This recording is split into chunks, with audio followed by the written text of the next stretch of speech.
Hello and welcome to this new lesson. Today I will show you how to rename all of these pens to these names, as you can see here. But to make it easier for you to rename these pens, I prefer that you either split the screen to left and right like this, and then move to the window here, or you can have a second screen and place this item on that second screen.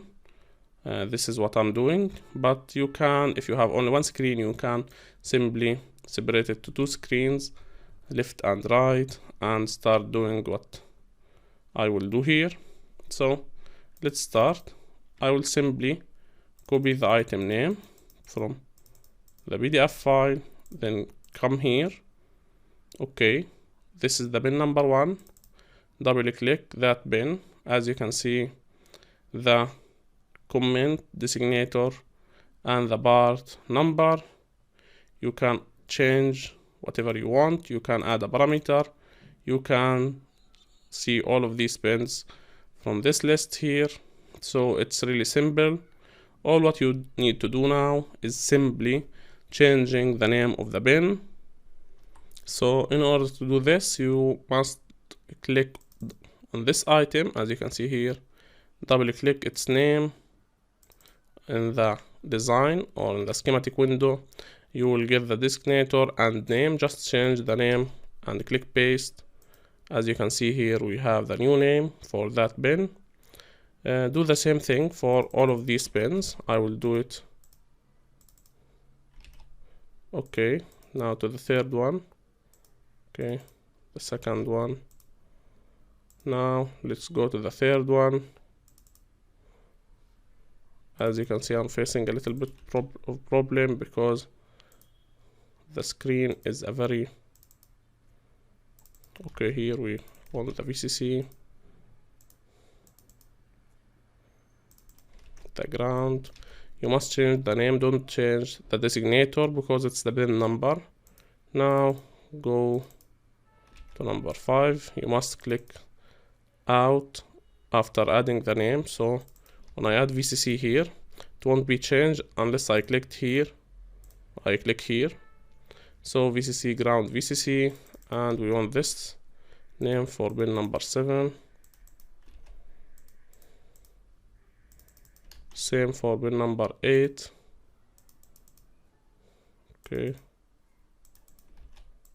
As you can see, I'll do it for the rest of these pens, but I'll increase the screen size because this is because I have two screens. Now I have the PDF file on my other screen.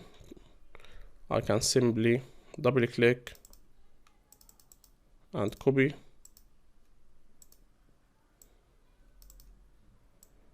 Okay, let me do it.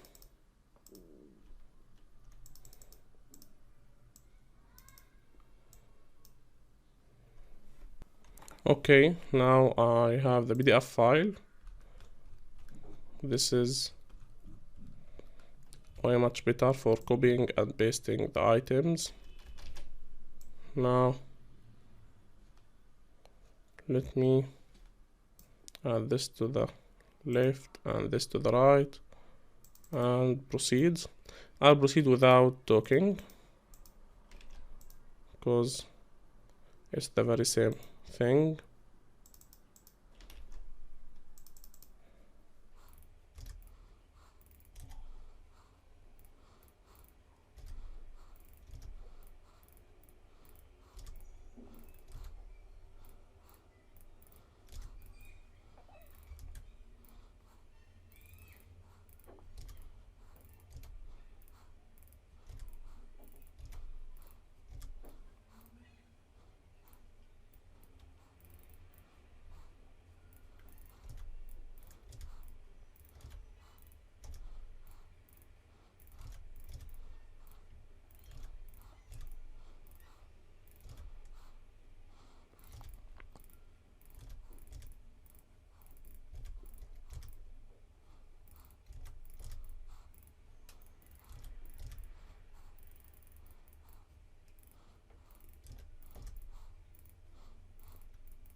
Okay, that's it. This is our IC with bin diagram or bin layout, and we have all of these bins, 32 bins with every bin that has with every bin and its name beside it.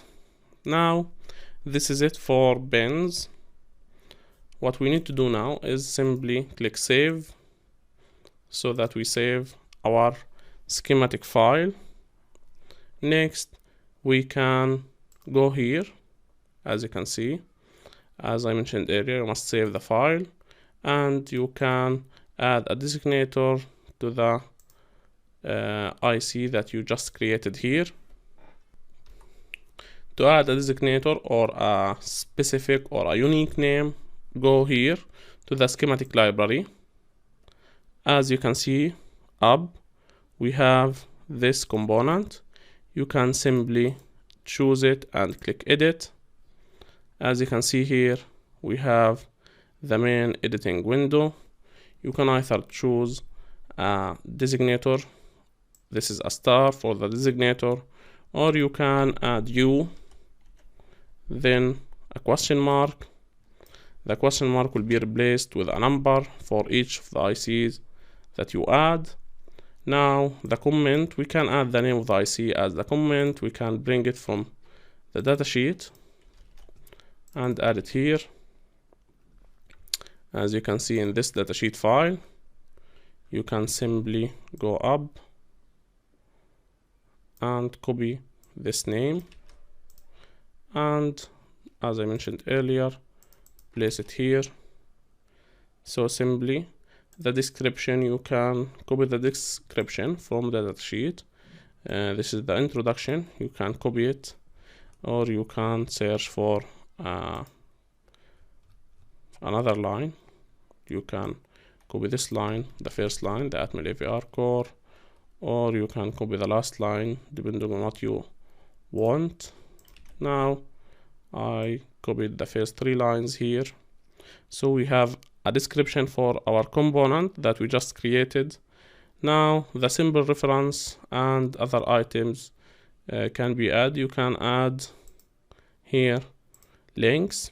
You can add a name. I'll show you how to do that just now. These are the links. This is the footprint, and we can add models. Now regarding the names, you can add many names. Let's say datasheet, and you can copy the datasheet URL from the website and paste it here, then click add. So now we have a datasheet. We can add parameters here. Just click add. The parameter name would be created by, just like how the company would do it. Let's write our name, educational engineering team. You can add another parameter, let's say date created, so that you can keep track of any updates. Okay, we are creating it in 2018. Now you can also add the URL here, datasheet. We can copy the URL and paste it here. Okay,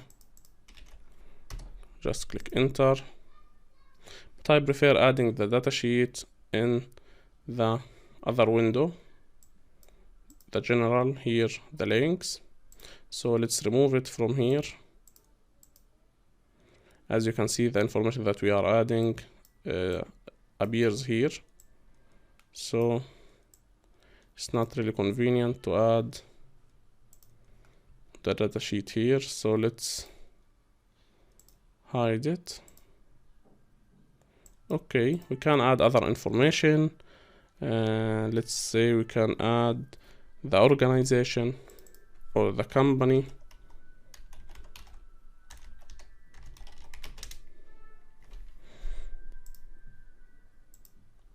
Name. Okay, then double click here, edu all of these information are for documentation, so you don't necessarily, or you are not forced to do these things, but I think that doing them will give your component a legit way. So if you want to share it online, people will see your name that is created. If you want to add your mobile number for other people to contact you, if they want other modules or other components, you can make money using this menu by allowing people to contact you and ask you things about the component that you just created. And if they want, you can create items for them. So whatever you want, add in this. You can add your mobile number, your email, your Skype account, and a lot of other information. Now let's go back to the general tab. Here we have the item ID. You can add its name again, and as you can see, that's it. We have the bins here, every bin with its name. You can edit the bins from here. As you can see, you can show or hide any of these bins. If there is a power bin you want to hide it, you can hide it. So that's it for adding new bins and saving new items. Now if you want to add a footprint, you must create it first. So next lesson we will talk about adding a footprint to your item, but that's it for this lesson. To sum up what we did, we created or we drawed the item, we added bins, we changed the bin names, we added our documentation information, and here we have our item up and ready for saving and using in the schematic level. Next we will talk about the PCB level and adding a footprint. If you have any question, please ask in the Q&A board. Thanks for watching. This is Educational Engineering Team.